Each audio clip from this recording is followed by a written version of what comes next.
So for heel, we're just gonna kind of puppy. That's what I did there is I made some little sounds, and then when he comes toward me, I'm gonna turn so that he is on the left side.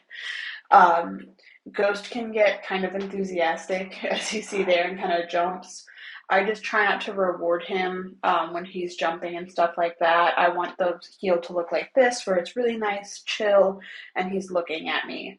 And it's called the heel, as you can see. He is at my heel. He gets very enthusiastic, and sometimes he slips. Poor little guy.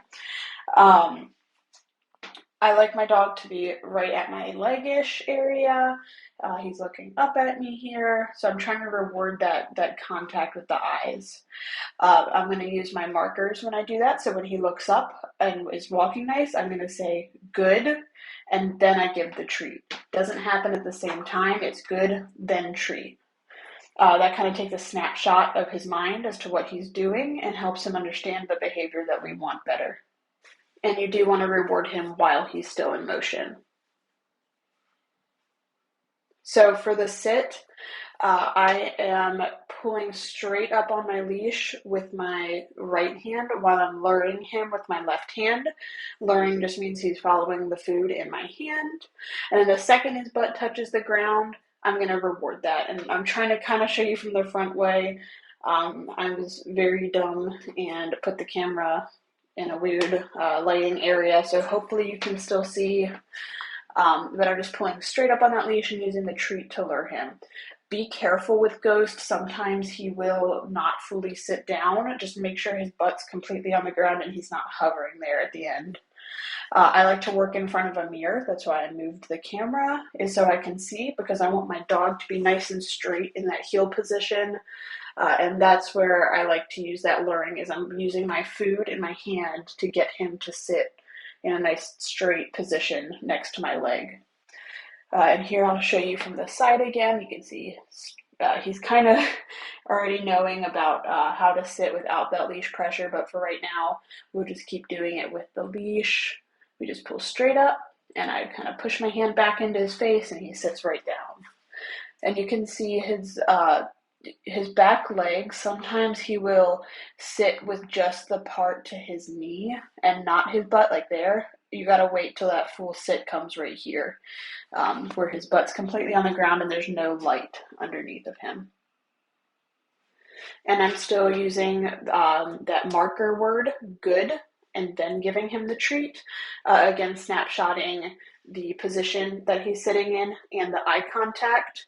And when I do say good, I'm gonna get the dog into the sit, move my hand up to like my chest-ish, kind of like a chicken wing, say good, and then bring the treat down to the dog, because we want him to not rely on it in his face. So now we're gonna go over place. I'm gonna lure him with that food in my hand to get up on the bed. As soon as his feet are, all four of them are on the bed, I'm gonna say good, set one piece of kibble at the front of the bed, and then I will say free, and then step off with my left foot.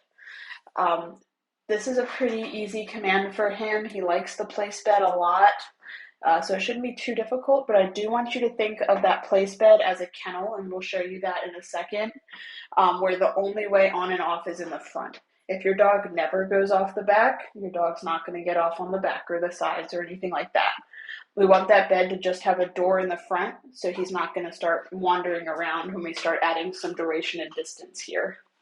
I'm adding a little bit of duration just by saying place, good, and then kibble on the front of the bed where our imaginary door is. And I want to be consistent stepping off with that left leg, because eventually we step off with the right leg to tell them to stay there. But for right now, we just want to say free, then step with the left leg. Make sure everything has its own moment. So when I have him up there, I say good, then I deliberately set the kibble in the front of the bed, and then I say free, and then I step off. Everything happens in its own little second. So kennel manners are really going to be important to practice with Ghost on the weekends. He does like to try and rush out the kennel, which is really unsafe for everybody.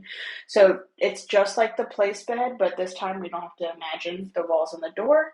So I'm just going to let him, get him in, free, step off with my left foot, and then do it all again. And I'm setting my kibble right at the front of that kennel, and never pull him off the place bed or out of the kennel. If he wants to take his time, you can just kind of, step away to the end of your leash with the leash still loose and just puppy, puppy, puppy until he comes off.